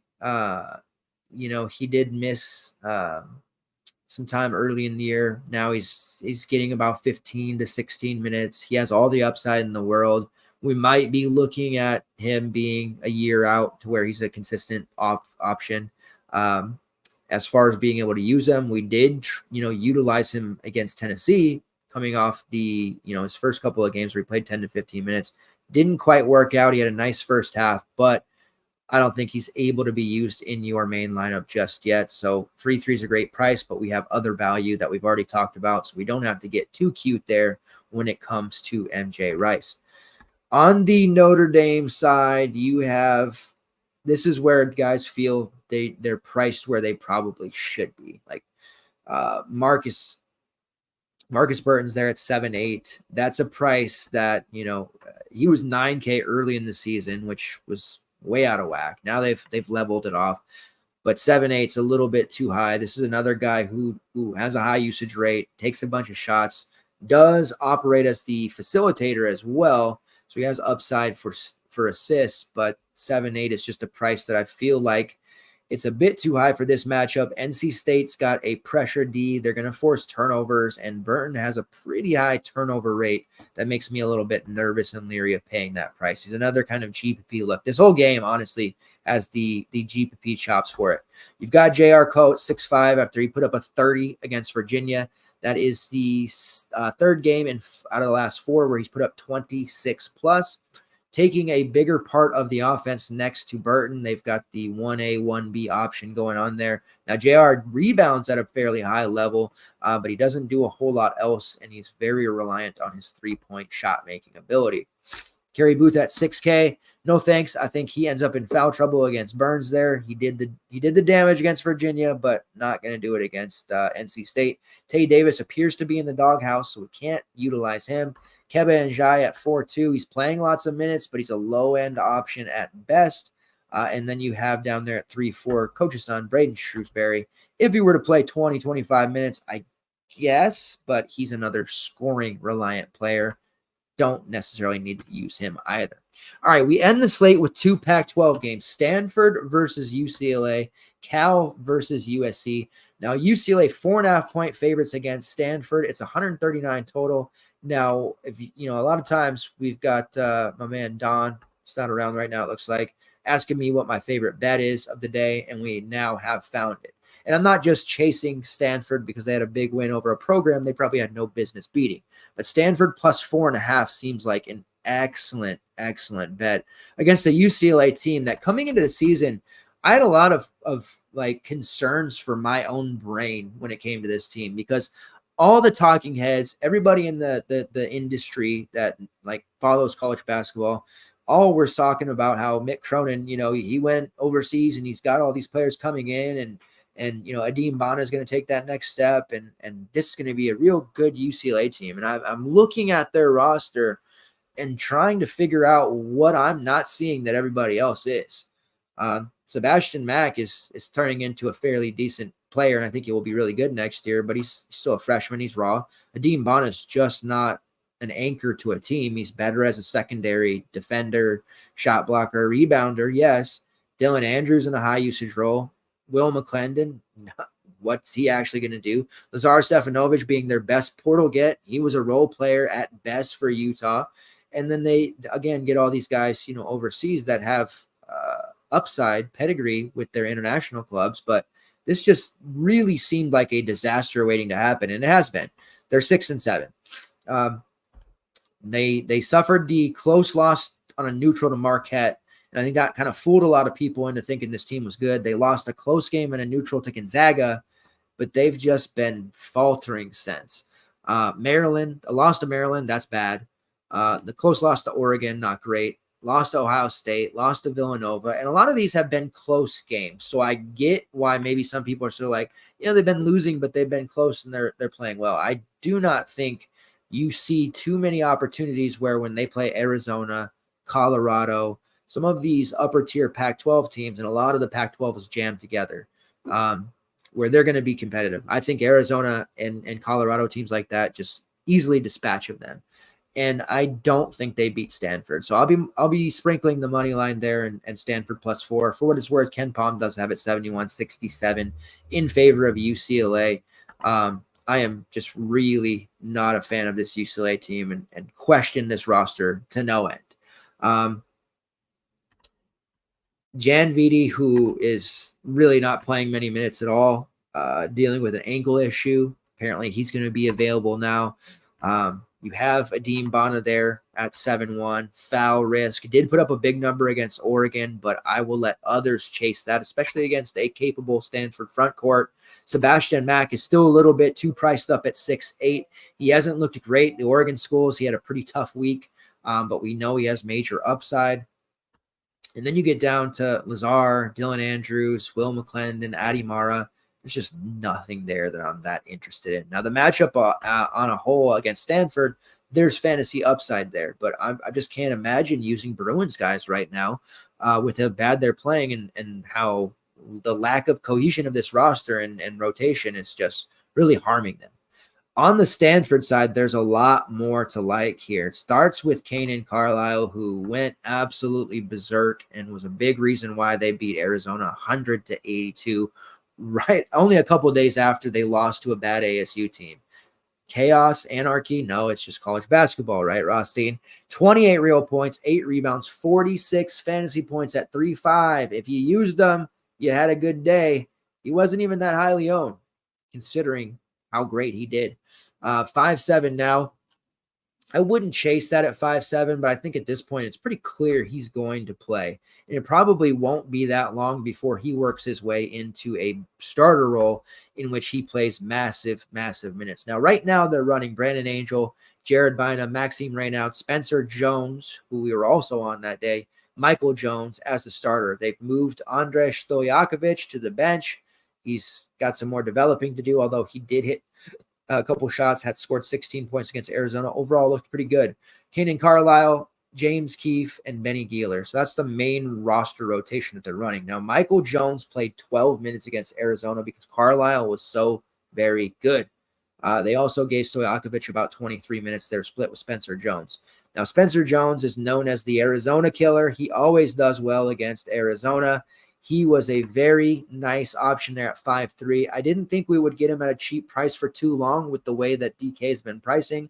They have some errors on this slate, yes, but they did a nice job pricing Spencer Jones up after that 31. He's now up to 6.6, where he's no longer a top flight play like he was against Arizona there. The matchup against Arizona wasn't great, but a 5.3 Spencer Jones that I expected to start coming off of his leg issue, that was just an easy play. But we're not really looking at him at 6.6.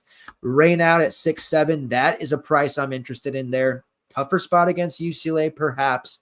As long as he doesn't get into foul issues and gets instead Bana into foul trouble, I think there's no reason why Reynaud can't have a 15-10 type double-double against this Bruins team. So certainly liking him as well. Secondary options in Jared Bynum and Brandon Angel, not really looking at those prices for those guys, but they are playing heavy minutes as starters, and they're going to be out there. Last guy in type, sure, not a priority. And then the major decision, because I think Michael Jones is going to be possibly on his way out, not like no minutes at all, but sacrificing for Carlisle. Might it be a hot hand situation for Haas? Possibly.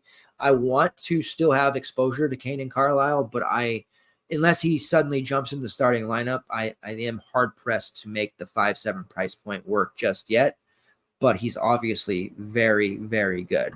And then you have Stojakovic down there at 3.9, playing over 20 minutes off the bench. A shooter, GPP, fill out your MME list, definitely. All right, and then last game on the slate here, Cal versus USC. The hammer game, if you will. USC's 9-point favorites. I do like Cal to a degree here at +9, 151 total. I do think the over is in play there as well if you can get some SGP action. Looking at Cal, it starts with, for me, Jalen Tyson, not Fardaws, Amek.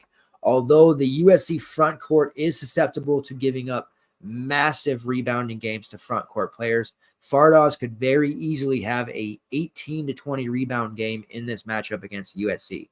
That is a very real possibility. He is 9-1. He's definitely solid. To me, he's more of the GPP look. Instead, if there's ever a player on this slate that I'm willing to pay up for, I've talked about it already throughout and hinted at it and mentioned it and said it outright, Jalen Tyson. Jalen Tyson transferring several times from Texas Tech, and now he's in a situation here in a program playing for a coach in Mark Madsen that just gives him a lot of creativity and freedom.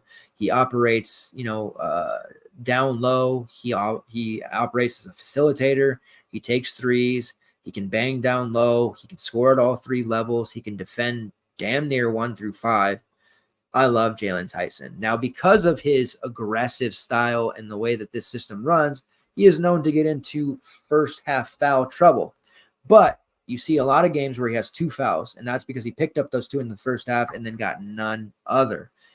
We have seen Madsen play him with 2 fouls at times in the past, where his minutes aren't stunted like some other programs are. So Tyson at 9K to me is one of the better pay-ups on the slate. I liked it better the other night at 7-8. He was a very easy play at 7-8. But at 9K, we can definitely get there. And this is a matchup in which his style should cause a lot of problems for USC. Now, the USC guards, they play very good defense. They're aggressive as well. They're chaotic. There's turnovers. There's, a lot of issues there. But Tyson's just way too versatile for them. I think he's going to put up yet another big game. And when you look at the actual Cal rates here, let's pull that up next. I expected Cal to be a lot better under Mark Madsen in year one, by the way, with this roster. But that's okay. I think he gets a freebie year. Tyson, 30.3% usage rate, 28.3% shot rate, an assist rate of 22.4%, defensive rebounding rate of 18.1%, shooting 32% from long range. He is in that Derek Walker mold. Quarterbacking, we love it. That's my guy. Vardas, combined rebounding rate of 40%, big time, 38% three-point shooter. Very difficult for a 7-footer like that to be contained by the opposing defense. You have Jalen Cone playing 91% of the available minutes. It's 19th most in the country. Mainly a three-point shooter. We know that about Jalen Cone. He's not necessarily the best play, but at 6'8", I think he has to be at least in consideration. And then you have Devin Askew, who sits there at 3.5, likely going to be somewhat popular. However, he was chalky at 4-1 against ASU. He got into early foul trouble, and he only played 8 minutes against Arizona State. Big time bust for the 35% of folks that rostered him. Now he's there at 3.5. I think people would be skittish. We have damn near a sub 4K option in every single game. So Askew won't be that highly owned. If you're the MME type and you're running those multiple builds, throw Askew in 1 or 2 because it'll be a nice little bounce back opportunity there. But I do not think he's quite ready to be played major minutes just yet. And asking him to go in and play 30 plus minutes against a USC backcourt that does make life miserable for guards like him, I would be very, very leery of using him, even though the 3.5 price is very low risk. And then you have Jalen Celestine at 3.6, who played 30 minutes against ASU, 23 in the 2 games prior to that. He's at least a solid enough value that you can consider him. Typically reliant on his scoring. He did have 15 fantasy points against ASU with 0 points. So he did prove me wrong there, but typically he has to hit shots to be viable. And then you have Keontae Kennedy at 7.3. He's been pretty mediocre the last 2 games. Now, I was pretty high on him against Arizona. It didn't work out. Have backed off of him a little bit. I just think that now that teams have more tape and they know how to defend him a little bit more, he's not catching anybody by surprise. And also we've seen Tyson just absolutely nuke. So hasn't left a lot of other stuff for Kennedy just yet. On the USC side, it starts with Boogie Ellis. The 8.2 price point is a little too cheap for him. He needs to be higher. However, he's dealt with some ailments and there's been some inconsistencies. The freshman Collier has kind of hit a wall a bit, and it's put some pressure on Boogie to perform. But the 8.2 price offers just a ton of upside there for him, and I would expect him to draw ownership because of it. You do have Collier sitting there at 7.2, a GPP look, low 7K for him. He has 30-plus upside for sure. Like I said, just hitting the freshman wall in the conference play. I think he'll ultimately figure it out, but right now he's a little bit on the riskier side. Same can be said about Kobe Johnson, who is less of a scorer, much stronger on his peripheral stats, but 7K is just a little bit too high for him. I did like what I saw 2 games ago out of DJ Rodman, who played 32 minutes against Oregon, followed that up with just 11 against Oregon State. So back to the do not roster list, DJ Rodman goes. 6.1 for Josh Morgan. Not really that interested in him there. Our man from last year, Vincent Uchukwu, just doesn't have the conditioning, doesn't have the health where it's at, and he's not getting the big minutes. So unfortunately, it's just not working out for Uchukwu right now. Might be worth exploring a transfer next year to a Big West school or something like that, because we've seen a lot of success for guys who have done that. And then you have Bronny James at 4K, who is trending upward. His minutes, 17, 14, 18, 15, and then 20 against Oregon State. He was really good against Oregon State. Took 11 shots, 6 of them from 3, 3 assists, 15 real points. They didn't win the game, but when he was out there, he was one of the few that was impacting the game from a variety of ways and making plays on defense, hitting timely shots, making plays on offense. Bronny, I think, is condition-wise, I think he's probably close, if not all the way there where he needs to be. And it would be silly for this coaching staff to not play him 20 to 25 minutes at minimum going forward. And they might even want to consider bringing him into the starting lineup just to see what that looks like. So if you're in search of a hammer play, you don't have the salary for my guy Jalen Tyson, but you want somebody from here. You can't afford Boogie Ellis, perhaps. I think you can look down at 4K and play Bronny James in your main lineup. I feel pretty confident about his ability to pay that off and possibly give you 5x plus. Just from what we're seeing the coaching staff say, the beats say, and looking at his performance on the court. If you haven't had a chance to see him play yet for this UST team, I would recommend pulling up and watching his tape against Oregon State, and then going back and looking what he did against, what was the game? I think it was against Alcorn State or their third game, Alabama State perhaps. Can't remember where they played now. Let me look. Let me say the right thing here. I don't need to guess. Alabama State. So they won that one by 20, and he wasn't like huge. He played 17 minutes, but he had a 25% usage rate. He had 6 points. He made 2 really timely threes, strong rebound, a big time steal. He turned over a couple of times, but you just saw like the way he played within himself and his teammates, didn't force anything. The turnovers were really just because he was rusty. He looks really, really good. I think ultimately we might see Bronny even usurp or pip Kobe Johnson in the starting lineup here potentially sooner rather than later, or maybe even DJ Rodman because he can defend multiple positions as well. It looks like depending on who they play. And Cal is a team that I think they can afford to play Bronny out of position a little bit, and it won't hurt them too much. All right, that ends the slate. I feel good about that one. This is going to be another one with, should be higher scoring on paper, as we said, a lot of misprices, but also some tighter pricing up top, which makes it nice.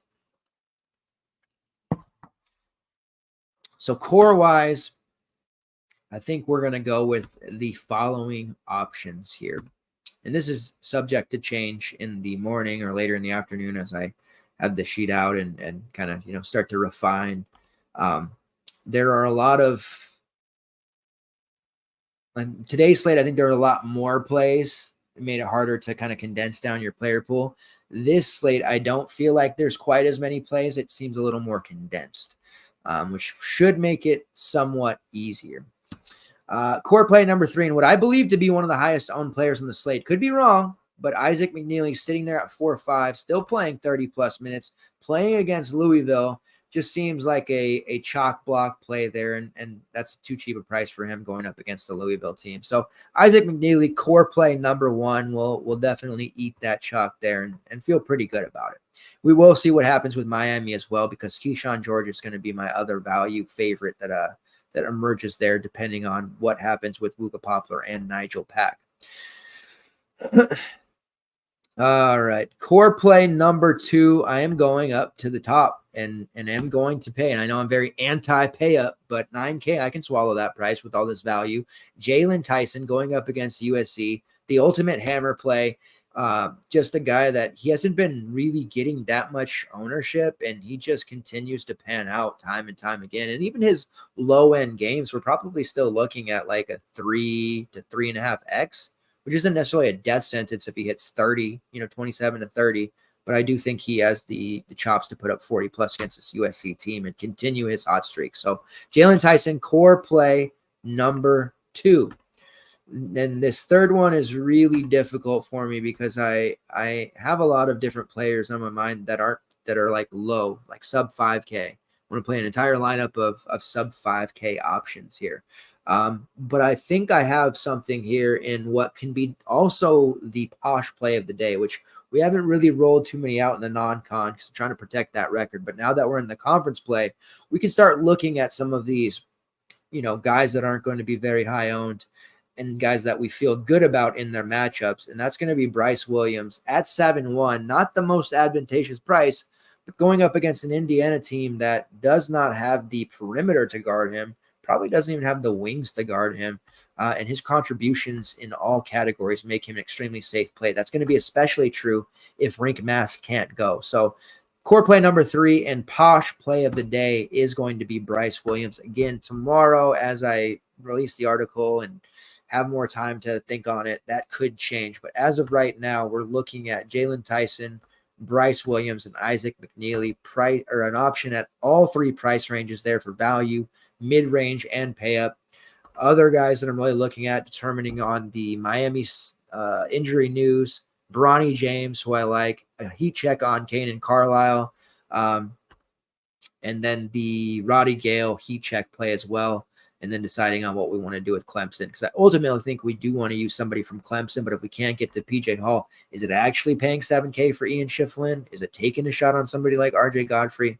We'll have to see how that develops. DVP special, Brandon Huntley Hatfield versus Virginia. It is a real thing. Virginia struggles against guys like him. Watch out. I think an 18-12 type of game is going to happen from BHH, but I won't core him. I won't make him the posh play of the day because I don't feel comfortable or safe using a Louisville guy in that regard, but he may end up making in my main lineup. All right, PrizePicks. Let's see what we got.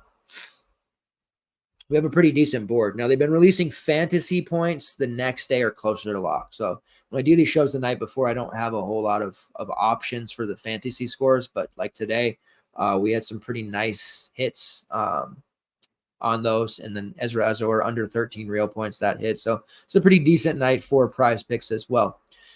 All right, pulling it up.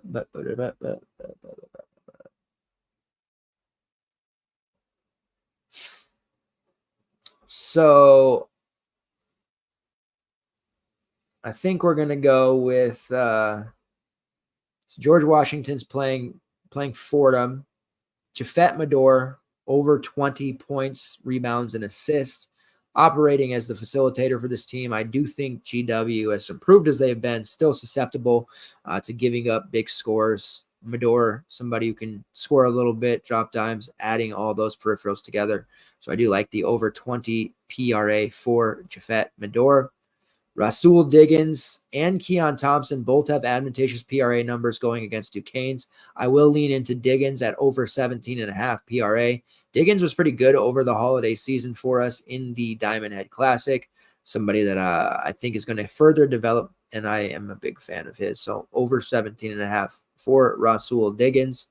And then let's take a look at some of the point props here.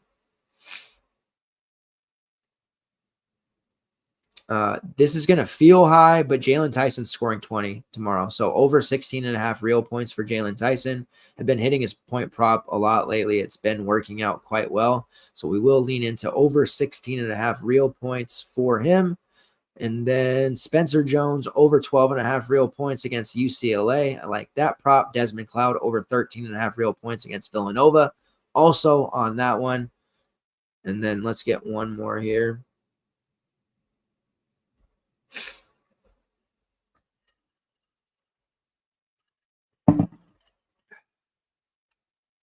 Got a rebounding prop for you here. Just make sure it's not the same. Adim Bana, under 7 rebounds. I would have loved to have seen that at 10, but under 7 rebounds. Don't do a lot with unders, but I do not believe in Adim Bana. No disrespect, but I'm just not on the Adim Bana train, and I think against Stanford, he does not find his way to 8 rebounds, so we'll take the under 7 there. All right, going over to DK. We talked about some of the bets that I like. Seeing some of the prop betting opportunities. Let's see. Are we going to see a similar to what PrizePicks offered? Yeah, so Tyson 16.5 points, minus 125. M taking that. Spencer Jones over 12.5 at minus 115. Cloud over 13.5 at minus 120. So just reiterating those same ones that we liked. I do like Grant Huffman under 13.5 real points for Davidson going up against Dayton. That is minus 130, though, so I'm going to put that with something else. And then we have a combo here.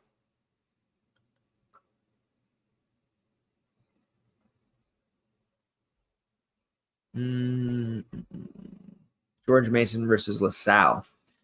Darius Maddox of Virginia Tech fame, over 19.5 points, rebounds, and assists going up against LaSalle. It's minus 105. I believe in Darius Maddox. I think he has a 20-point game here, but we'll use the combo PRA to give ourselves a little bit of room there. We'll be adding those in the DK or the FTN bets tracker. Now, Mike Hutrie's been crushing the props. During the holiday season, I fell behind on the props a little bit, wasn't putting them in the tracker, and wasn't doing as many bets. But now that we're just about done with CFB season, I will be back to consistently putting those into the tracker for those of you with the FTN bet sub. And we are going to dominate from a DFS, PrizePicks, and prop/betting perspective. Very confident in that. That will do it for tonight's show. We'll be back on Friday night, 9 p.m. Pacific time, midnight on the East Coast. That'll break down the Saturday slate. Now that we're past college football Saturdays, Saturday will be for college basketball. You can expect bigger slates, better prize pools, and newer non-regular players, maybe even a few casuals in the player pool as well, for you to start looking at head-to-heads, winner-take-alls, 3- and 5-man contests, and all that stuff. Usually about this time, I start talking about strategy and contest selection and how important that is. So maybe on Friday, we'll earmark 5 to 10 minutes to kind of talk about that and talk about some best practices as well. Appreciate everybody who continues to support the show.